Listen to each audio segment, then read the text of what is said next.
20h sur la télévision Futur Média. Bonsoir et bienvenue à tous. Tout de suite, les titres de cette édition. Le groupe Futur Média, sacrée entreprise la plus dynamique du secteur de la presse. Une initiative du cabinet Ecofinance. Le classement porte sur les différents pays de l'espace UEMOA. Il concerne les 100 entreprises les plus dynamiques de l'économie sénégalaise. La sortie du chef de l'État dans le magazine Jeune Afrique au devant de l'actualité. Serine Bakendiaï estime que Macky Sall aurait pu s'abstenir de commenter une éventuelle poursuite de son prédécesseur. Reprise du procès de Karim Wade ce 13 octobre, un procès qui ne draine plus foule du côté des médias ou même des visiteurs. Même constat, le soufflet est retombé. Dans ce journal, les explications à ce constat. Et puis, les travailleurs de la fonction publique locale rencontrent finalement leur ministre de tutelle.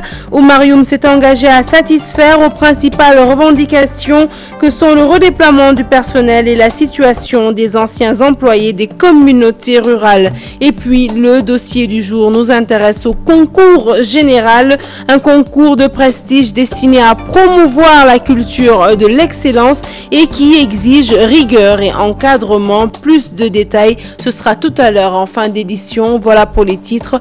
Le développement, c'est tout de suite.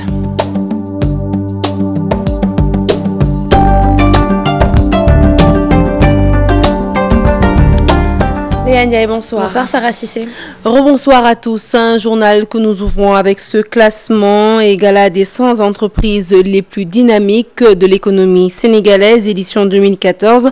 Les différents critères retenus pour le choix du panel d'entreprises portent sur le capital d'expertise, l'impact de l'activité sur l'économie, mais aussi la capacité d'innovation et de pénétration du marché. Le groupe Futur Média a reçu la distinction de l'entreprise la plus dynamique du secteur de la presse du Sénégal et le classement concerne les 100 entreprises dans les différents pays de l'espace UEMOA, une initiative du cabinet Ecofinance. Parlons de la sortie du président Macky Sall à présent, une sortie dans le magazine Jeune Afrique, décryptée par les observateurs de la scène politique, et Pape Amadou Fall de la Gazette pense que le chef de l'État éprouvait le besoin de se livrer à l'opinion nationale mais aussi internationale. Serine Bakendiaï du PDS estime pour sa part que le chef de l'État aurait pu s'abstenir de commenter une éventuelle poursuite d'Abdoulaye Wade, Bintouloum et Youssou Baro. Une sortie d'évaluation selon l'analyste politique. Pour Pape Amadou Fall, Macky Sall veut rassurer les Sénégalais sur l'avenir.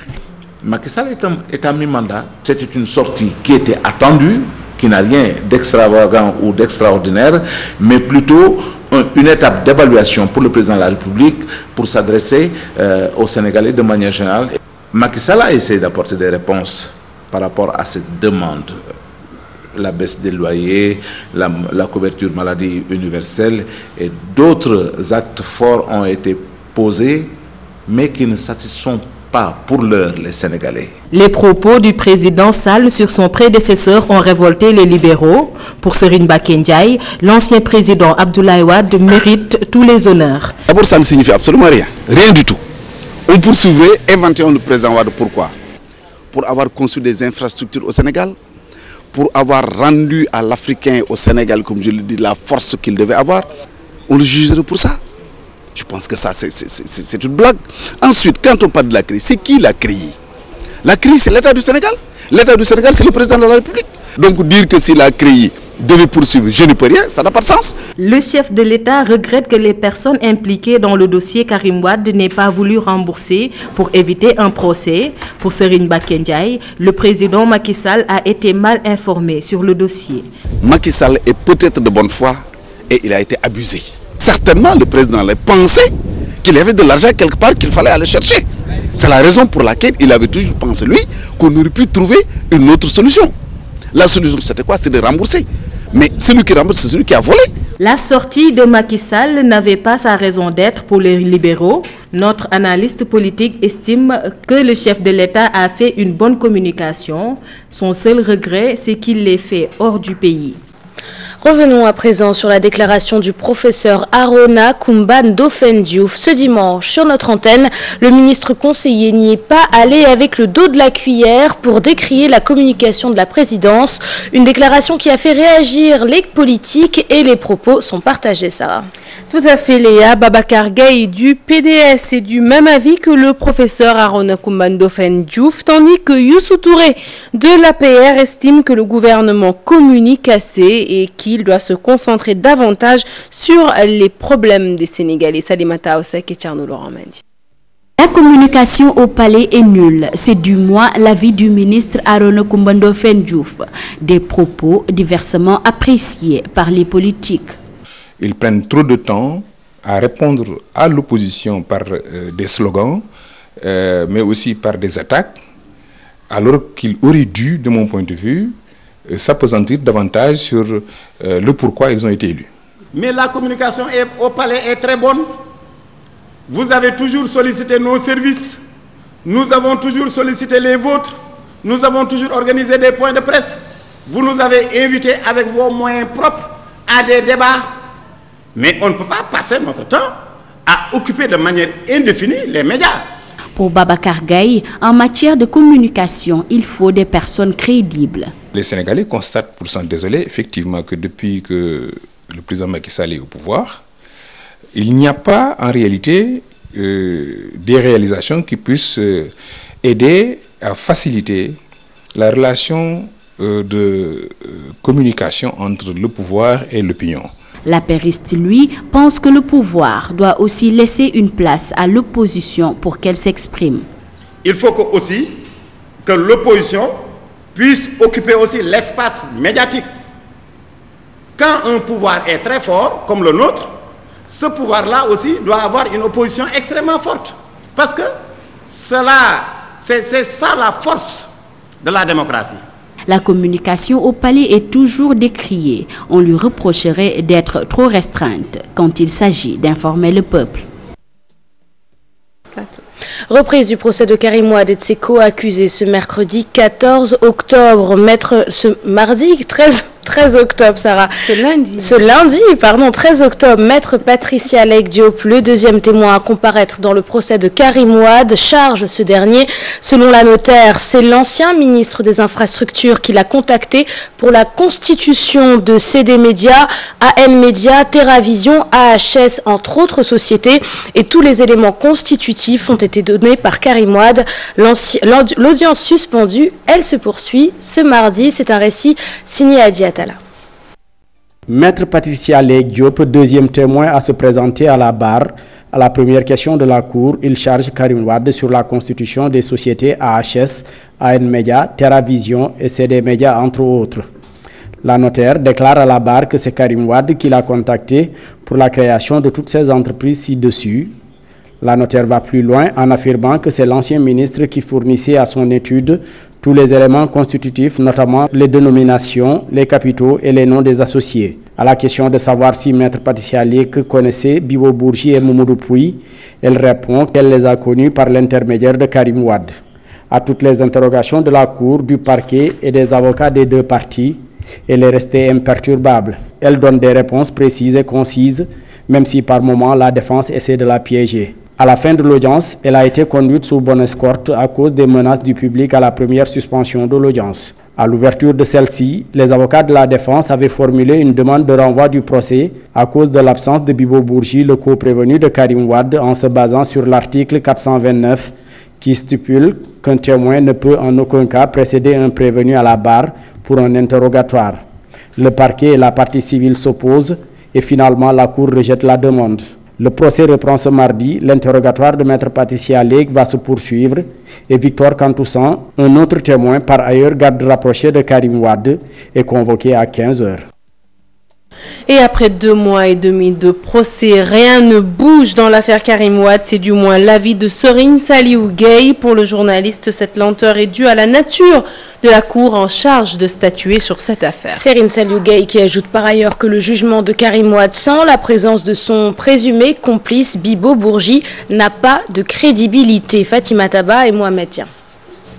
2 mois et demi de bataille de procédure et l'évacuation de Bibo Bourgi, ainsi pourrait se résumer le procès de Karim Wade. Une affaire qui n'a encore rien donné et loin de connaître son épilogue. 2 mois et demi que le procès a démarré, on est en train de faire du surplace, les choses n'avancent pas. Le procès a démarré aujourd'hui, mais ce qui est sûr et certain, malgré l'audition des témoins, bon, qui peuvent s'avérer bien sûr importantes, mais tant que Bibo Bourgi, sur qui repose essentiellement l'accusation de Karim Wade, ne sera pas à la barre, on dira tout simplement que ce procès, que les gens sont en train de prêcher dans le désert.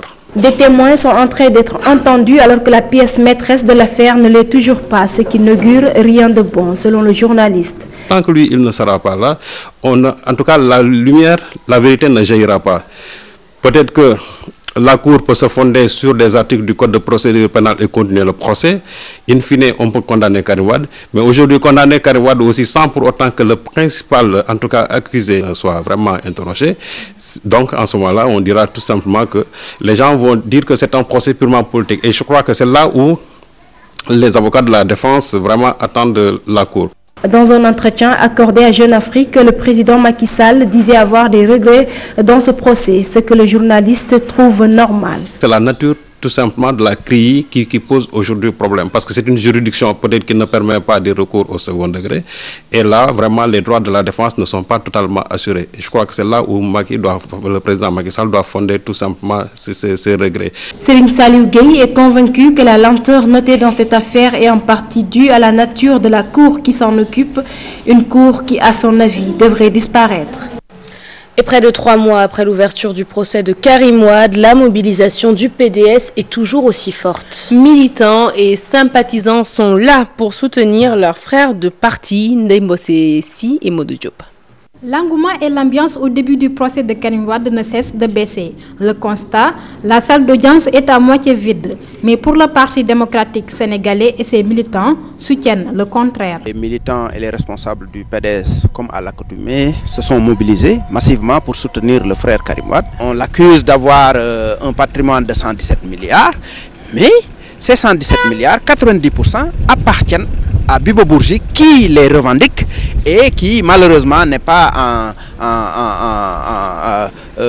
en mesure de se présenter devant la barre pour des raisons médicales. Vous vous rendez compte que la salle est toujours pleine. Les militants, militantes sont mobilisés derrière le frère Karim Wade pour lui apporter leur soutien. Pour Mayoro Faye, le soutien à Karim Wade continue. La mobilisation est toujours de mise en dépit des autres préoccupations des militants. Nous venons de sortir d'une grande fête, c'est celle de la Tabaski. Cela n'a pas empêché aux militants du parti, aux sympathisants et aux responsables de venir au procès massivement. Malgré les contraintes liées à la fête, liées à l'ouverture des classes, liées à d'autres éléments, la salle est restée pleine. Les militants, militantes sont mobilisés derrière le frère Karim Wade pour lui apporter leur soutien. La grande affluence au palais de justice au début du procès de Karim Wade s'est estompée. Seuls les militants et sympathisants du PDS viennent suivre le procès maintenant. Et comme vous venez de l'entendre avec Ndeye Mbossé Sy, le procès de Karim Wade se poursuit et ce qu'on peut dire également, c'est qu'il ne suscite plus l'engouement médiatique des premiers jours. Les journalistes sont en nombre réduit. Plus d'explications avec Maïmouna Ndiaye et Modou Diop. Elle avait marqué sa présence à l'entame du procès de Karim Wade. Plus de 2 mois après, la presse a changé sa couverture de l'événement. Au début, nous étions une équipe de 4 parce que vu l'affluence qu'il y avait à l'ouverture, et puis finalement on a changé le dispositif. Donc depuis lors, nous ne sommes que 2 parce que l'une, ma collègue, elle fait l'ambiance. Donc moi je fais compte rendu par rapport aux faits. Il y avait des directs même le matin. À 10h au moment des brèves, à 12h, 13h, même dans l'après-midi, durant les heures de brève. Mais vous savez que ça ne peut pas se faire comme ça parce que le procès a perdu l'envergure qu'il avait au début. Des équipes réduites, les exceptions soulevées et les demandes de renvoi sont passées par là.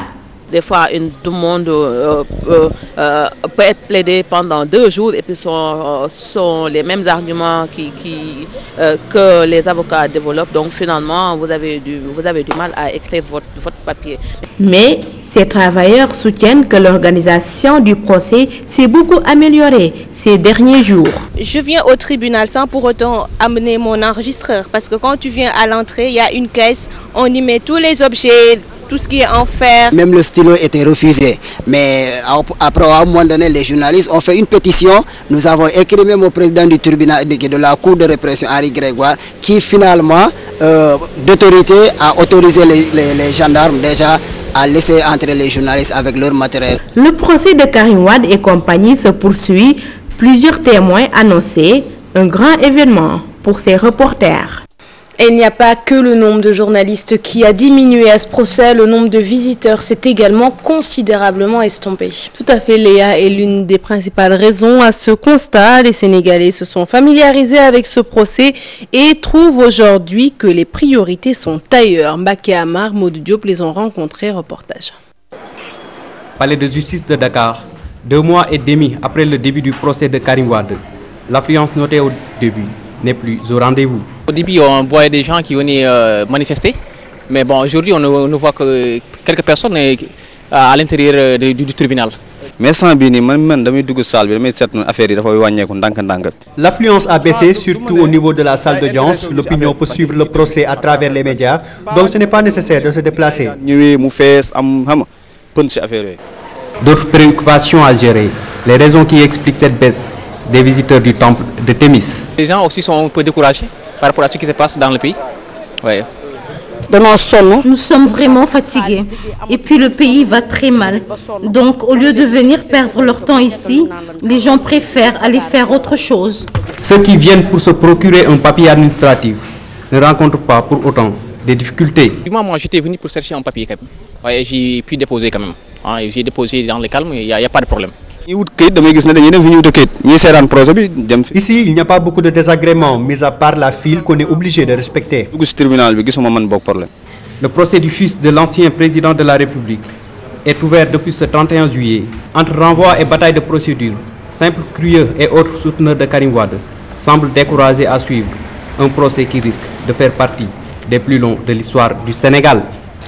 500 millions de francs CFA, c'est la somme que va dégager l'État pour assurer une suffisance en eau à l'occasion du prochain Magal de Touba. Une annonce de Diène Faye, le secrétaire d'État à l'hydraulique rurale, en marge de la cérémonie de pose de la première pierre d'un forage à Maouramati offert par l'homme d'affaires Serine Boub. C'est une correspondance signée Mohamed Jodiop et Alassane. La fourniture correcte en eau durant le prochain Magal de Touba préoccupe les autorités étatiques. Des travaux d'entretien et de réfection seront réalisés sur certains forages de la ville. 500 millions de francs CFA. La couverture en eau de Touba est très complexe. Pour la bonne et simple raison que c'est une ville religieuse, c'est une ville qui s'accroît plus que la normale. Et l'implantation se fait au jour le jour. Il faut donc suivre par la production, il faut suivre également par la distribution à travers des extensions de réseau. Et le problème que nous avons à Touba, c'est que la plupart des forages sont saumâtres. En attendant, Maouramati essaie de jouer sa partition. Cette association qui s'occupe de la gestion de l'eau dans la ville sainte de Touba a entrepris d'accroître la production par la construction de nouveaux forages. Bokatoul Moubarak abrite ici le 3e forage offert par un mécène. Et donc c'est quelque chose de très important pour la communauté mouride et pour la communauté du Sénégal, parce que notre problème majeur à Touba, c'est l'eau.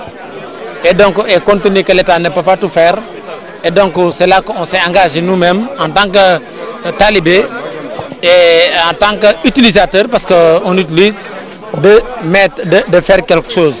L'eau étant gratuite à Touba, il se pose avec acuité le problème de la disponibilité, surtout à l'occasion des grands rassemblements comme le Grand Magal de Touba.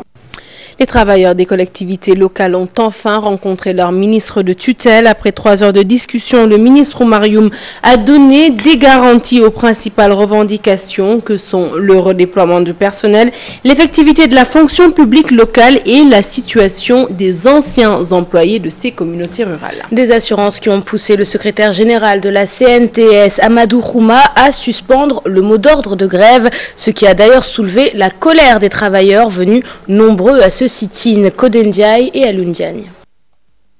Après 3 heures de discussion, Oumar Youm confie ses assurances aux travailleurs des collectivités locales. Les principales doléances seront satisfaites selon le ministre. Le ministère de la gouvernance locale, en ce qui concerne en tout cas la fonction publique locale, est totalement en phase avec l'intersyndicale. Sur d'abord la reprise immédiate des négociations, sur la mise en œuvre effective de cette fonction publique locale. Le premier acte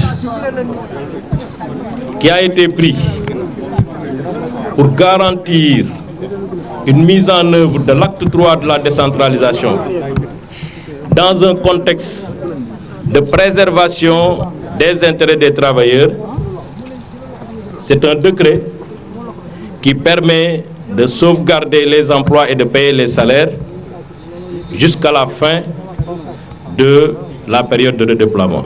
Le secrétaire général de la CNT se dit rassuré et suspend le mot d'ordre de grève qui était prévu ce mardi. Nous avions des préoccupations d'ordre social qui tournaient essentiellement sur l'effectivité de la fonction publique locale, sur le redéploiement du personnel des villes et sur le déploiement du personnel des conseils régionaux.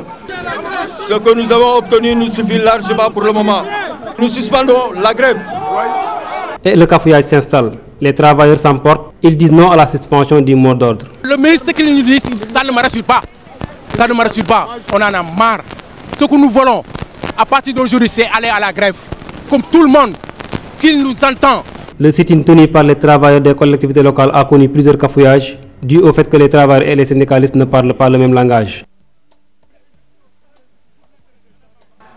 Santhiou Massa, c'est dans le département de Kébémer. Sur place, les populations réclament de meilleures conditions d'existence. Le manque d'infrastructures sociales de base constitue un frein au développement dans ce village. Les villageois demandent également le désenclavement de la localité, mais aussi et surtout l'assistance médicale aux femmes. C'est une correspondance signée Tchernofala. L'accès aux services sociaux de base est aujourd'hui la principale préoccupation des habitants de Santhiou Kermaïssa. Situé au centre d'Imbawor, ce village de la nouvelle commune de Thiep, dans le département de Kébémer, n'est pas très bien loti sur le plan infrastructurel. Nous n'avons aucune infrastructure de base. Aucune. On dirait qu'on ne fait pas partie du Sénégal. La localité ne dispose pas d'électricité ni de routes indispensables pour son développement. Rallier la vie relève d'un véritable parcours du combattant. 18 km à parcourir pour rejoindre le village de Ngumbengeoul. Les rares véhicules qui assurent le trafic sont tous tombés en panne. Conséquence, nos récoltes sont dans les greniers. Impossible de les transporter. Concernant le volet santé, les femmes du village sont aussi confrontées à des problèmes de prise en charge médicale. Pas d'ambulance, encore moins une sage-femme. Des relais communautaires, n'en parlons même pas. Je vous le dis, la santé de la reproduction constitue un problème sérieux. Dans notre village, il n'y a que de vieilles matrones qui s'occupent des femmes enceintes et des accouchements. Face à cette situation, les villageois interpellent les autorités à leur soutenir en désenclavant le village et y mettant les infrastructures sociales de base indispensables à son développement. Premièrement, nous sollicitons une route. À défaut d'une route, au moins qu'on ait une piste de production. Avec cette piste de production, nous pouvons acheminer nos récoltes et ensuite y transporter nos bonnes femmes qui sont malades. Et ça, nous sollicitons la bonne dame de venir ces bonnes femmes-là en aide. Les populations de Santhiou Kermaïssa, composées essentiellement de Wolofs qui s'adonnent à l'agriculture, se réunissent chaque année dans le village pour y tenir une journée de prière dédiée à leurs ancêtres. Les déchets plastiques inondent le Sénégal, une situation qui ruine la biodiversité et qui s'explique par le fait que de nombreux Sénégalais jettent leurs sacs plastiques un peu partout. À cela s'ajoute que ces sachets sont nocifs pour la faune et les conséquences sur l'environnement sont multiples. Pour les Sénégalais rencontrés, l'État doit installer des poubelles de proximité. Pape Faragning, Tierno Laurent Mendy. Jeter son sachet en plastique dans la rue est devenu un acte banal chez bon nombre de Sénégalais. Un geste qui engendre d'énormes conséquences sur l'environnement. Une attitude déplorée par ses citoyens. Parce qu'aujourd'hui, si nous le jetons, il n'y aura plus une filtration de l'eau au niveau du sable et ça va amener certains taux de perméabilité au niveau du sol. Pas du tout normal de jeter les poubelles n'importe où et n'importe comment. Les gens connaissent les dangers, les conséquences, tu vois, mais ils s'efforcent de le faire, on ne comprend pas. On est conscient que les sacs en plastique ont des effets négatifs pour l'environnement. Un changement de comportement est plus que nécessaire car les sacs en plastique sont nocifs pour la faune et la flore aquatique. Mais pour éradiquer ce fléau, l'État doit jouer aussi sa partition. Avoir des poubelles de proximité pour mettre des ordures. Si on met ça, j'espère que ça va s'améliorer. Après usage, on doit normalement jeter le sachet dans la poubelle et éviter ainsi de trébucher en le piétinant.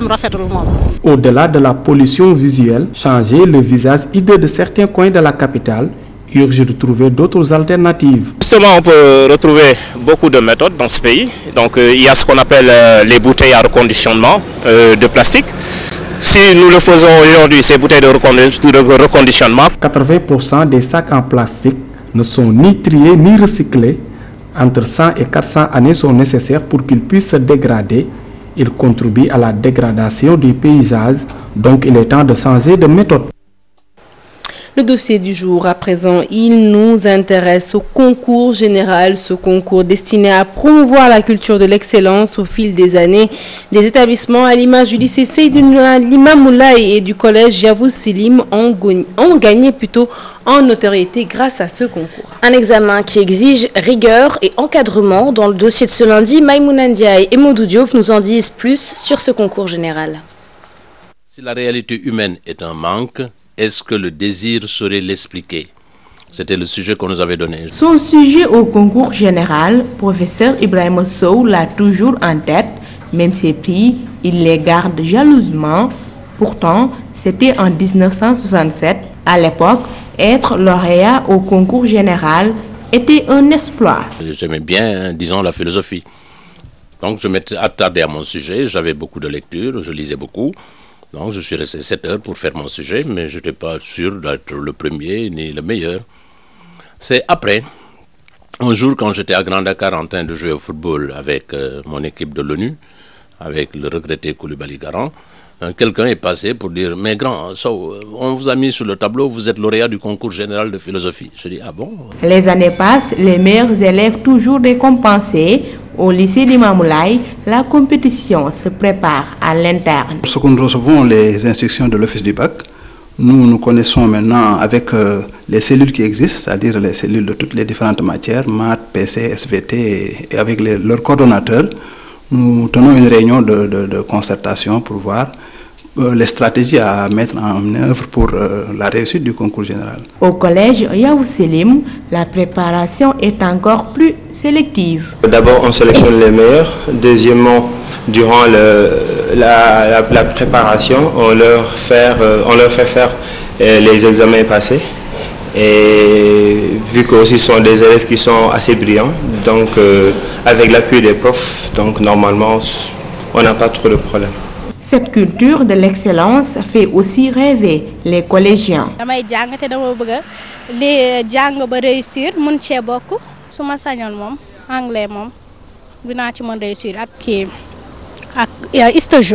Élèves yi ñuy décorer moom si gën a neex comme ñu leen décorer jël leen noonu ban bëgg naa cee bokk.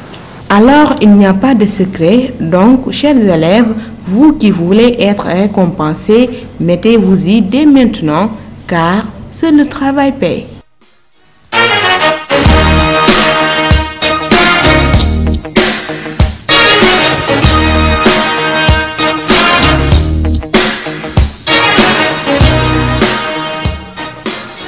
La page des sports que nous ouvrons avec du football. Moussa Sow et Salif Sané ne pourront pas jouer le match Tunisie-Sénégal pour mercredi et pour le compte des éliminatoires de la CAN 2015. C'est une annonce du médecin des Lions blessés. Ces deux joueurs ne pourront pas récupérer avant le jour du match selon le professeur Fallou Cissé. Salif Sané et Moussa Sow sont donc rentrés dans leur club respectif. Tunisie-Sénégal, c'est ce mercredi à Monastir, mais dans cette ville tunisienne, l'effervescence n'est pas encore au rendez-vous puisque certains habitants ne sont même pas au courant que ce match aura lieu. Retrouvons à Monastir nos envoyés spéciaux Mamfatou Ndoye et Hamza Diallo.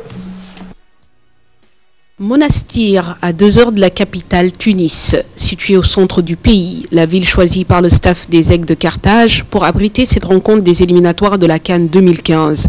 Et pourtant, les habitants ne semblent pas être au parfum de l'événement. Je viens de le savoir même pas 15 minutes. Quoi, vous vous intéressez pas au football? Si, je m'intéresse au football, mais le problème, il n'y en a pas de la publicité assez suffisante. Non, je suis pas au courant, mais ils ont dit qu'ils matchent pendant cette semaine et tout, je suis pas au courant. Mais si les Tunisiens aiment jouer ici à Monastir, c'est parce que le public est plutôt calme et reste collé à son équipe pendant 90 minutes. Les conditions de jeu sont aussi meilleures. Il y a un beau stade, nouveau, le terrain est nouveau, un petit stade. Et la ville est bien. Monastir, c'est un public calme, mais le problème, il suffit, comme on dit, une petite étincelle que tout le monde peut répondre à un chat, il peut griffer. Et voilà le problème qu'on a eu peur. Ils ont choisi, c'est le choix de l'entraîneur, peut-être. Et ici, Monastir, le temps est mieux ici, le temps est mieux. Pour la rencontre de mercredi, les connaisseurs ne s'y trompent pas. L'opposition sera de haute facture devant les Lions de la Teranga. Les deux équipes ont joué égal à égal. Et je me suis impressionné par votre équipe qui est totalement professionnelle peut-être. Sur le football africain, on espère que la Tunisie elle va gagner 1-0. Oui, pourquoi pas, parce que le Sénégal est fort. Match retour, la Tunisie va jouer mieux que le Sénégal parce que le temps convient mieux. Vous avez aussi une forte chance aussi. L'engouement n'est pas encore au rendez-vous dans la ville, mais s'il y a une chose à retenir pour les Sénégalais, c'est que les Aigles de Carthage n'ont jamais perdu ici à Monastir. À Monastir, où nous restons pour parler du sélectionneur de la Tunisie. L'objectif des Aigles de Carthage est clair pour le match de mercredi. Battre le Sénégal, satisfait du nul décroché à Dakar. Georges Likens pense connaître la tactique à suivre pour obtenir ce résultat. Nous l'écoutons toujours au micro de nos envoyés spéciaux, Mamfatou Ndoye et Hamza Diallo. On doit être bien organisé parce que quand eux ils ont l'espace, ils sont très dangereux et on va voir quel sera l'état de mes joueurs après tout ce voyage et ce match assez dur. Oui. Moi j'apprends la tactique vis-à-vis de la qualité de mes joueurs. Et tu dois t'adapter ton tactique toujours aux qualités de tes joueurs. Si mérité à cause de notre manière qu'on a joué, on a joué intelligemment, on sait votre force. Et c'est vrai que mes joueurs étaient à fond, ils ont donné tout. Maintenant, je ne sais pas, ils sont bien récupérés vers mercredi. On a tout fait maintenant et dès que demain, le vrai départ pour le match, ça commence demain. Oui. Du football, nous passons à l'athlétisme. Rebondissement dans l'affaire Mamadou Kasséane, l'ancien spécialiste du 400 mètres haies qui a récemment pris la nationalité française. Le secrétaire général du comité national olympique sportif sénégalais précise que leur instance n'a pas été saisie officiellement par les dirigeants de l'athlétisme sénégalais, même si l'information est confirmée par Momar Mbaye, président de la Fédération sénégalaise d'athlétisme. Seydina Diagne est au micro de Cher Tidiane Dione. Je vous propose de l'écouter. Non, je ne peux pas encore me prononcer là-dessus parce qu'officiellement, nous ne sommes pas encore saisis. Nous attendons vraiment d'être saisis par la Fédération sénégalaise d'athlétisme pour pouvoir en fait nous prononcer sur cette question. Mais pour le moment, officiellement, nous ne sommes pas encore saisis. Mais nous, Momar, au niveau du comité olympique, je vous rappelle qu'il est le trésorier général du comité olympique, mais jusqu'au moment où je vous parle, nous n'avons pas encore cette information. Je n'ai pas encore eu une discussion, ni en fait recevoir donc une lettre officielle venant de Momar pour nous informer en fait du changement de nationalité. Et voilà qui met fin à cette page des sports, mais aussi à cette édition que nous avons été ravis de vous présenter. Prochain rendez-vous de l'information, le tout en images à 0h. Et l'info qui continue naturellement sur votre site www.gfm.sn. Merci Léa. Merci Sarah. Merci à tous de nous avoir suivis. Agréable suite de programme sur TFM. À demain.